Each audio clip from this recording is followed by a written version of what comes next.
pa hoi na ina dây la nồi vàng câu dia sil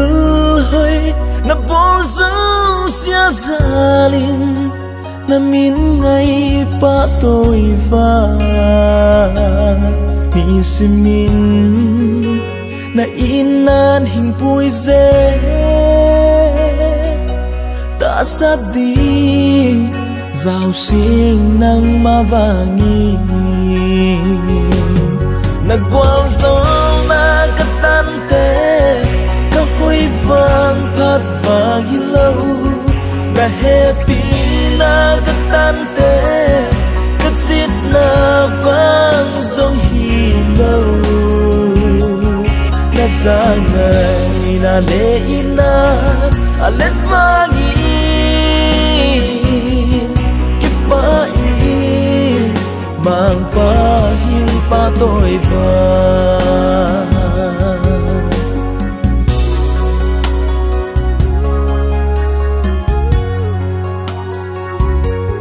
na ban zia din hamang na hiên hoài dê làm mệt bê cả min nay hà muôn na min ngay hình phạt vàng hasana cả tua tê nặng thấy pi nay khốt tua na tê làm đang dia sa nang quang gió na cả tan tê cả huy vang phạt vàng hin lâu na happy na cắt tan tê cắt chít na vang dòng hi lâu na ra ngày na lệ ina a let vangi kiếp pa in mang pa hình pa tôi vàng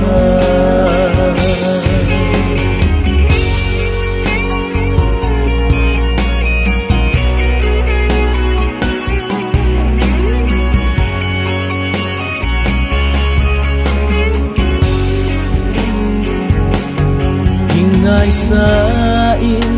na hing kan ding mang pa khatang hing wa sang ei lau hing om pi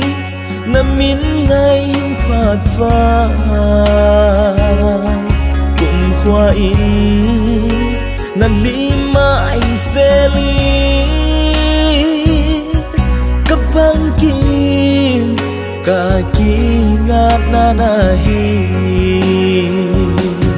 na quang gió na cắt tan tê ca huy vang phát vang hi lâu na happy na cắt tan tê cắt chít na vang dòng hi lâu na ra ngày na lệ ina a let vangi pa in mang pa hiên pa tôi vàng na ra ngày na lệ ina a let vangi kiếp pa in mang pa hiên pa tôi vàng kiếp pa in mang pa hiên pa tôi vàng